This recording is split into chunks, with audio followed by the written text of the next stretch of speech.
It's time for a cup of coffee with Will and Chris at Slumberland Furniture. From Slumberland Furniture in Osage Beach, here are your hosts, William Holtz and Chris Schneider. Hey, it's time for your weekly cup of coffee from Slumberland at the Lake. I'm Wild Will. I'm Uncle Chris. And we got Shootout Offshore this weekend to get you ready for, Super Splash USA. A lot of obstacles. We'll tell you about all they've overcome to be open and ready for this season. We'll talk about season 2 of Ozark Law. That's now start cool. watching. They're expanding now, right? Yeah. Into my hometown, Sunrise Beach. Plus, hey, we're going to update you on Angler's Lodge. City of Osage Beach, they're looking for that Chapter 100, $13 million in bond. Got a little sticky at our last Board of Aldermen meeting. There were some fireworks, huh? A little bit, at least a healthy dialogue. That and fireworks, 4th of July. Are there going to be any at the lake? We'll talk about all that and a whole lot more after this from Slumberland at the Lake. Hey everybody, it's Daryl Cunningham with Slumberland Furniture at the Lake. We're kicking off our 4th of July sale with a big bang. That's right, discounts for every room in the house.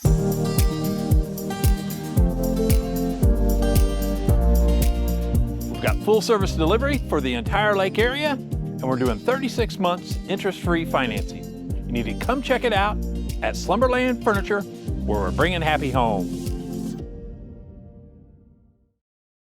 The biggest names in music visit Lake of the Ozarks in 2025 at the Ozarks Amphitheater. Get ahead of the crowd with the Ozarks Amp Fan Club. Score pre-sales, announcements, special offers, day of show details, and so much more. The best part is, it's free to join, but you've got to sign up to beat the crowd. Visit OzarsAmp.com and score big with Missouri's #1 outdoor music venue, the Ozarks Amphitheater. We'll see you under the stars.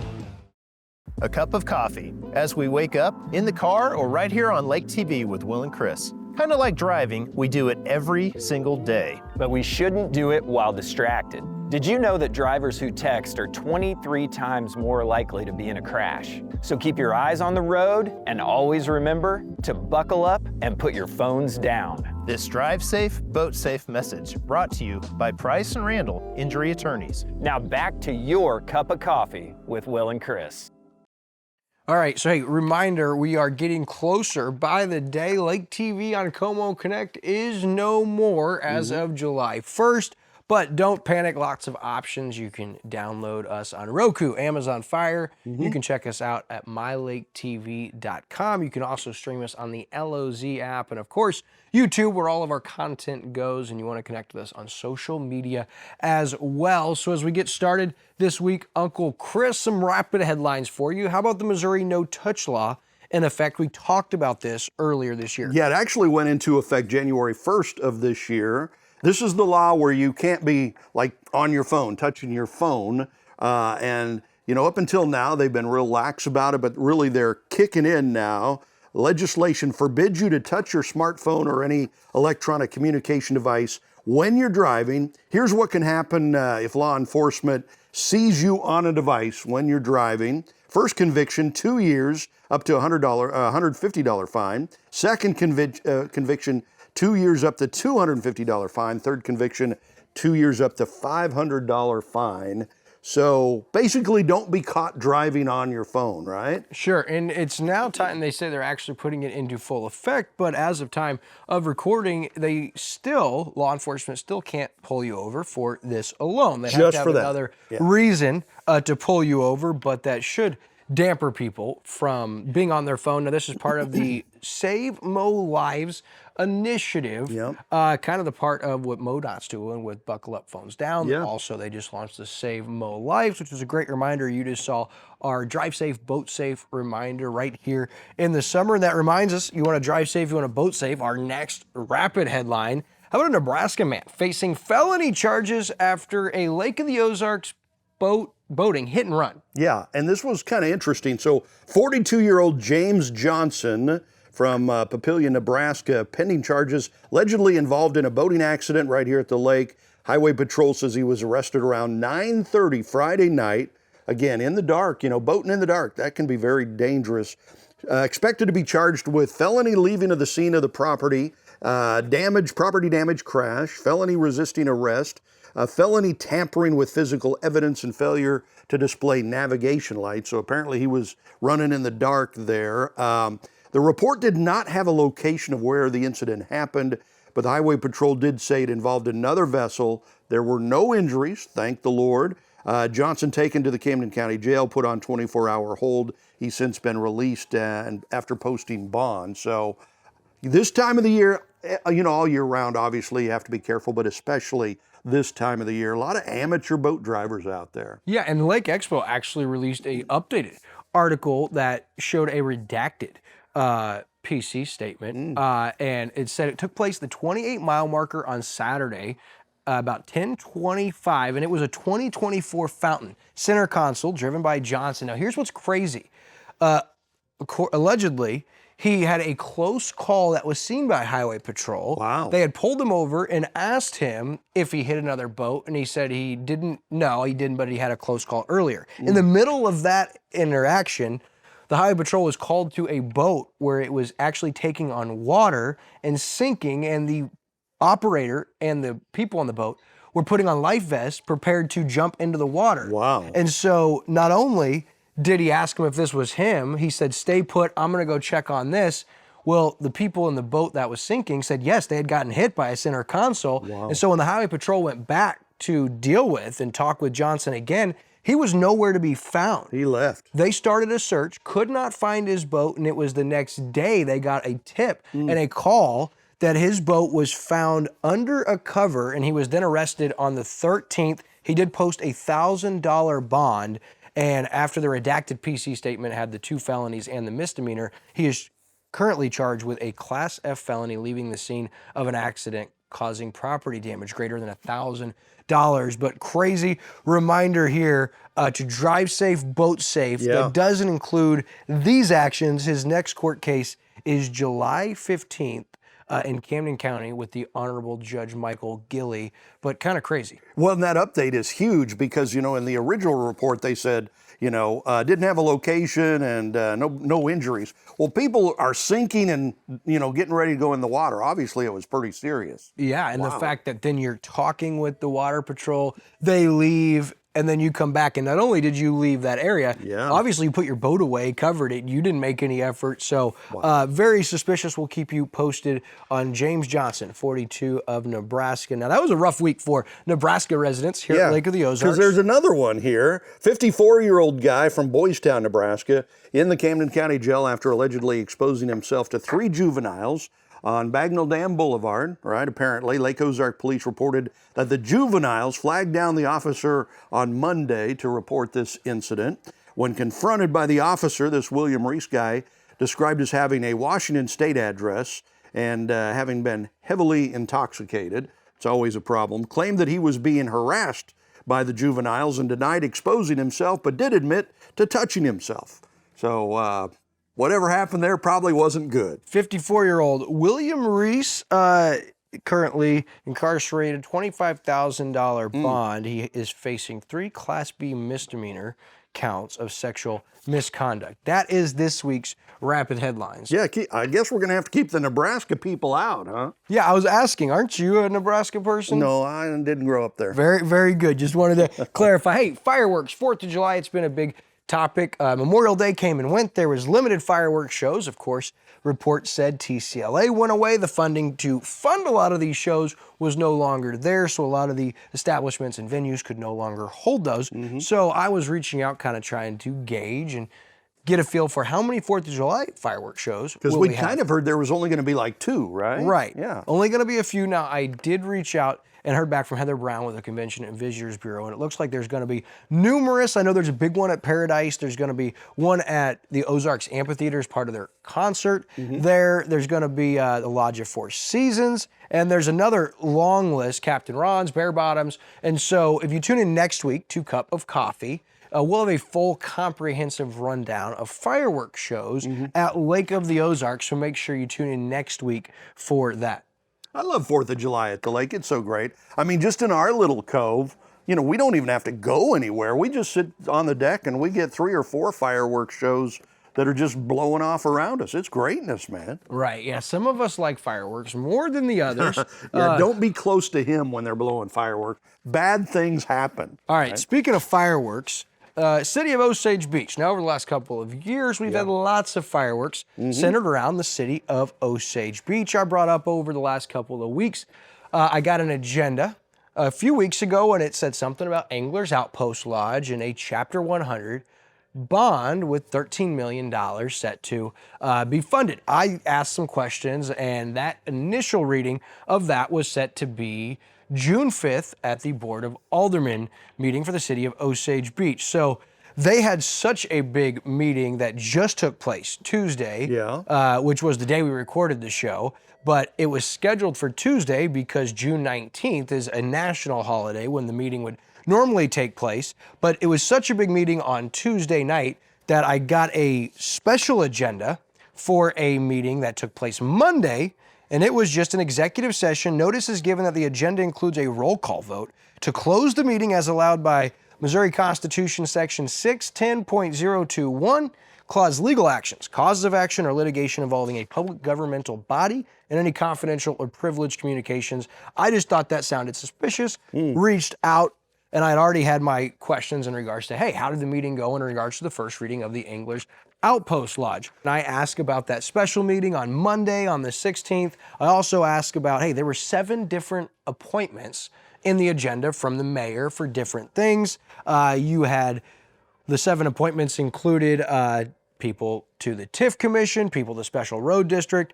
And so I just thought, man, there's a lot going on, including that Anglers Outpost Lodge. Yeah, and this is the one that involves like a $13 million thing they're trying to work out with this. There's a lot of money involved in that thing. Ton of money. Yeah. And so, as I said, it was on the agenda for the 5th. So the 5th meeting, it ended up being tabled.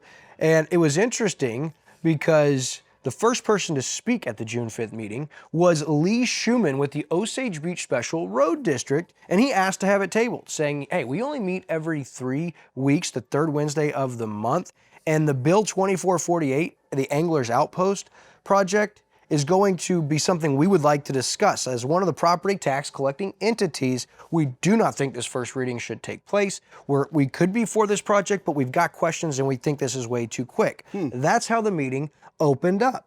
Then the first alderman to speak at the meeting was Alderman Bob Osteen, and he wanted to table it. He had questions and concerns, and he said he looks at everything from a worst case scenario. He said there's a lot of worst case scenarios with this. There was some great dialogue back and forth between him and City Attorney Cole Bradbury, as well as Mark, trying to get this guy's name, but he was with Gilmore and Bow, apparently bond counsel to the city, and it seemed like him and Cole Bradbury had basically everything figured out, and they were ready to go through with the first reading. Well, not only did Bob Osteen have pushback on that, but so did Alderman Hoffman and Alderman Collins, and even Alderman Morose seemed to not know enough about this, but did want to support this. Alderman Osteen mentioned a table the first reason or motion. It was met with a second from Alderman Hoffman, and there were more nays, including Alderman Collins, and the only 2 yeses that I can confirm were Alderman Rucker and Alderman Morose. And Alderman Rucker, he was ready to vote through and also had massive pushback towards Alderman Osteen. He said, hey, this is the way government works. This is a weird time for you to be questioning the process of a first and second reading. And I thought that between Alderman Kevin Rucker and Bob Osteen, it was healthy dialogue. But when Hoffman came back and said, Alderman Hoffman said, I support Alderman Osteen, think there's too much here that we don't know about to do a first reading and give everybody 2 weeks before the second reading. It doesn't seem like enough time. We just heard from Special Road District, the Treasurer Lee Schumann. We should take that into consideration. And so they did agree to table the first reading, and that's why it didn't end up taking place at that June 5th meeting, and will be taking place on the 17th, or did take place on the 17th. Now, I wasn't able to be at the Tuesday meeting, but I am going to be watching it in its entirety, and we'll give you guys a breakdown on next week's show leading into that July 3rd meeting that could very well be the second reading of that. But I'll tell you, I had questions when I first saw this, and I'm not the only one that has questions, and I was very impressed to see difference of opinions and questions being asked, and it looked like the Board of Aldermen for the city of Osage Beach were not just ready to accept what Mayor Michael Harmison and the city attorney Cole Bradbury were ready to do. And I will also say that Alderman Hoffman even said, Mayor, you've had months to look at this. We've had weeks, and you want us to move forward with a first reading? I don't think that's reasonable. And he said, I quote, proposed us 2 weeks ago, tabling it would be the best thing to do because I don't know, is this fair to our taxpayers? And at this point in time, I'm really not sure that it is. And so that was pretty impressive. And also speaking via conference, you remember Dan Buck, the guy who's the development manager, property manager, project manager with the Anglers Outpost Lodge? He was there on video conference and presented, and they were adamant. They were ready to move forward. They thought that they had all of their ducks in a row. And this Mark guy with Gilmore and Bow, who is the bond counsel to the city, explained it as the Chapter 100 incentive program is an issuance of bonds solely to facilitate tax abatement. Once the project is built, the title will be transferred to the city, making it tax exempt, leased back to the developer for the tax abatement period, and they would make payments in lieu of taxes. So if that sounds complex, it's because it absolutely is, and even your Board of Aldermen think it sounds complex, and their kind of counterpoint, what there maybe be a reason you might be for this, is Quaker and Eldon used a Chapter 100. However, I don't like that comparison because Quaker and Eldon has provided hundreds and hundreds of jobs, whereas I'm not so sure, I'd be willing to find out, if the Anglers Outpost Lodge would in fact be producing hundreds and hundreds of jobs. Right. So interesting, but we'll keep you posted as that meeting took place Tuesday. You're welcome to watch that. The city does a nice job of putting those meetings live on their Facebook and their YouTube. You're always able to go watch those after the fact. I did that this week as I wasn't able to attend, and man, I'm telling you what, fireworks for 4th of July. There's fireworks going on with the city of Osage Beach. They got a lot of stuff going. And that's before I even bring up on the agenda, there were 8 unfinished business, A through G, ordinance for the city of Osage Beach, approval project 2, Arrowhead Center TIF plan. Second reading for numerous different approval projects with Arrowhead Center TIF plan. So that is something we'll have to look into, but lots and lots going on within the city of Osage Beach. Yeah, I'm kind of impressed though with the aldermen, the way they're, if they have questions, that they're not just, falling in line and being railroaded into doing something they're not sure is going to be good. I mean, $13 million for the city of Osage is a big deal. This could really hurt you for decades, or it can really help you if it's a good thing for decades. So it's good that they're slowing it down. Let's take a look at that and let's make sure this is a good thing. I kind of reminds me of what they did with the mall a few years ago. Remember, they were like, wait a minute, we're not sure this is going to work out to our, advantage. It's going to be good for the city, and they shut it down. A lot of people didn't like that, but it was probably wise for the city at that point to do that. It's a good thing that they're taking the time to look at this. I mean, again, there's a lot of money on the line, a lot of tax money there. Yeah, I would give credit to Alderman Hoffman and Alderman Osteen because it wasn't real popular. They had the developer, they had the bond, they had the city attorney, they had the mayor, all 4 and ready to go through with this first reading.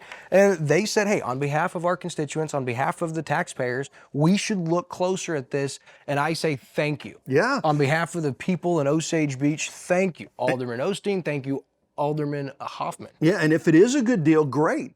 Figure all that out and move forward, but don't rush it through without everybody know what's going on. So many times politicians now just say, I don't know anything about it, but hey, you say it's okay, so let's go. Hey, that's not the way to do it, right? That's right. That's right. And so good job. I mean, that's the way city government should work. Yep. You should have difference of opinions. You should have questions asked. And I also want to credit Lee Schumann with the Special Road District for going and speaking and saying, hey, we want you guys to table this. Yeah. We want to be able to talk about this. And I think it's important that those parties would be privy to at least give an opinion, as well as the school districts. And Alderman Hoffman went on to say, hey, that the school district doesn't know a lot about this. And although they wouldn't necessarily play in, their advice would be welcomed, and we should be open to that. So we'll keep you posted there. We'll also keep you posted on Uncle Chris's favorite show, Ozark Law, Season 2. It's in the books. Yeah. It's in the works, In the Season works. 2. They're filming now. Yeah, being filmed. Lake Ozark and City of Osage Beach Police Departments were a roaring success in Season 1, and we're getting ready for that. We're excited. We told you a few weeks ago. We're thinking fall of 2025 or early spring 2026. We'll keep you posted, but we did just find out, hey, they're adding a department for Season 2. Yeah, Sunrise Beach. So I think I'm going to see you on the show several times because I'm sure they're going to be pulling you over a time or two. Probably right? Certainly so. your wife, no doubt about that, right? But that's kind of cool. And Chief Scott Craig says, despite knowing the camera adds 10 pounds, that he's looking forward to it. Scott's a good guy, Yeah, so he's a really good guy. I think he'll be good on that show. So it's good that they're expanding that. You love that show, right? I think it's awesome. And hey, I got to say, like, if you're in law enforcement and you're saying, hey, yeah, follow us around and document every move we make and let the world see it, you must be confident in what you're doing as a professional. And so I got to give kudos to Sunrise Beach Police Chief Scott Craig. I'm excited about it because, I'm sure you're going to see my parents' business, the front of it. You'll see different things on the west side on the show, which is going to be great. And as I said, Season 2 of Ozark Law and A&E is anticipated late fall of 2025, early spring of 2026. This according to... I'm going to have to record that and watch that. I haven't even seen an episode, but I've got to. But, I mean, the first season was huge because they were filming when that officer was involved in the crash where she got killed and everything. I mean, it was a big thing.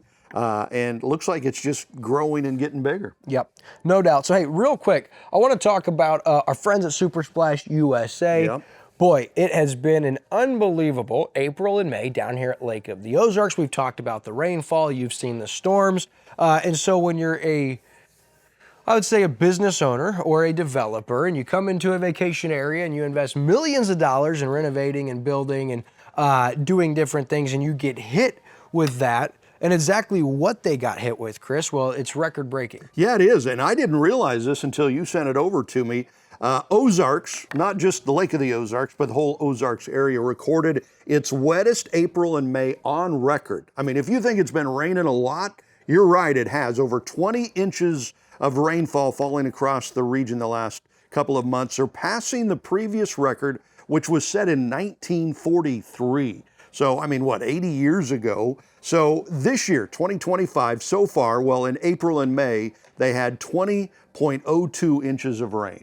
This year in April and May, and like I say, 1943, it was just under 20 inches, 19.99.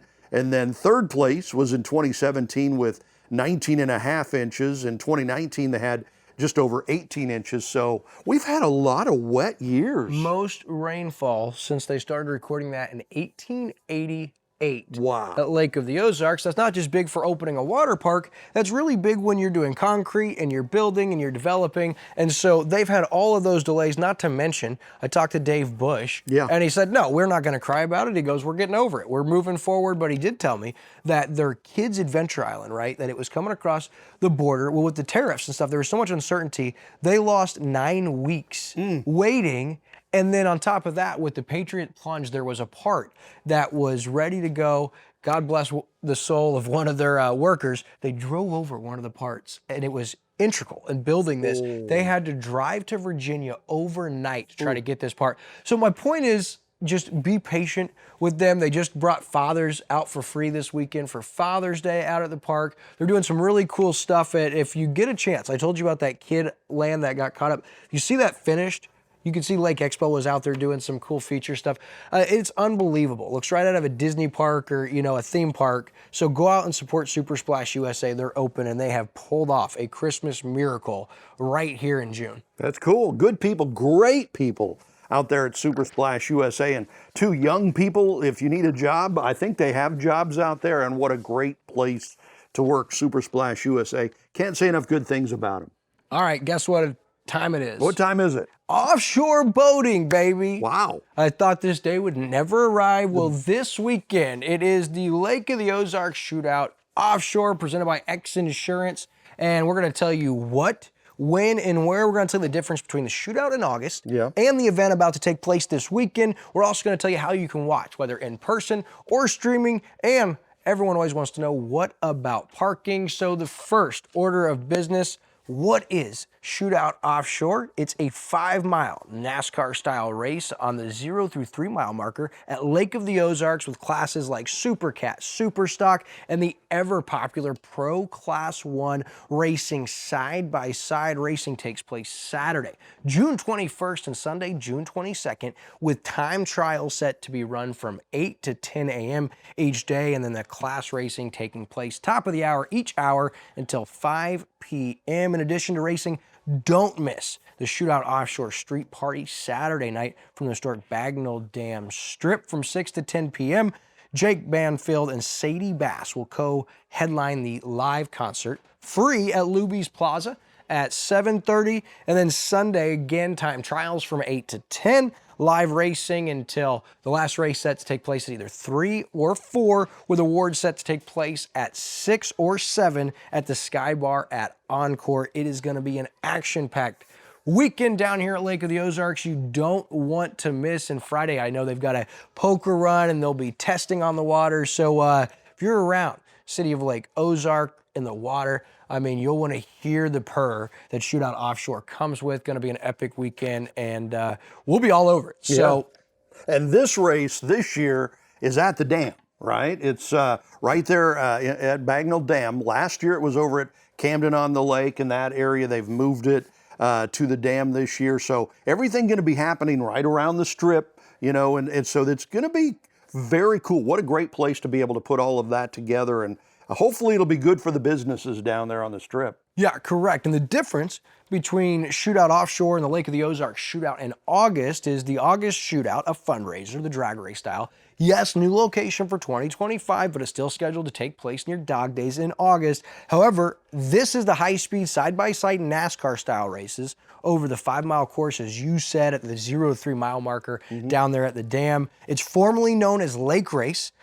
Formerly at Beavers, then H-Toads, Beavers, Camden, Neon Taco. And this weekend, it's back on the dam. The pits will be there. The cranes will be there. It's going to be crazy. Don't want to miss that. And next, you're wondering, hey, how can I watch Shootout Offshore? You can stream it on the Victory Plus app. You have to download the Victory Plus app. You can anchor your boat across the race course from the 0 to 3 mile marker. There's marked spectator sections alongside the course, and you can listen on 92.7 FM, the VIP viewing. There's 2 options, Celebration Cruises 1 and 2. Wow. Best one's gonna be the 1, $150 a person, Saturday and Sunday, and includes your lunch, and that's at the start-finish line.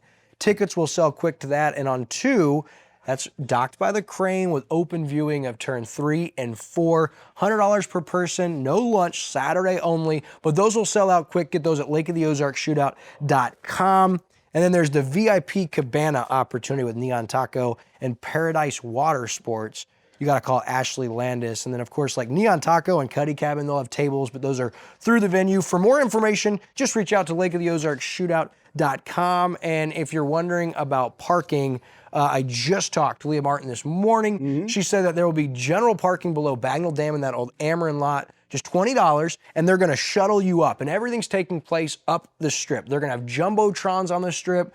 The businesses are going to have tents set up. And so for $20, that's going to get you parking, and they'll shuttle you throughout the day. And so that'll be the way you park. And I would recommend getting there early, because even though the strip will be open, 1 lane of traffic will be open over the dam and up the strip all weekend long, I wouldn't anticipate traffic is going to be moving all that quickly. Right, yeah. A lot of people there, a lot of cars, so get there early and be patient, because it's going to be a little slow.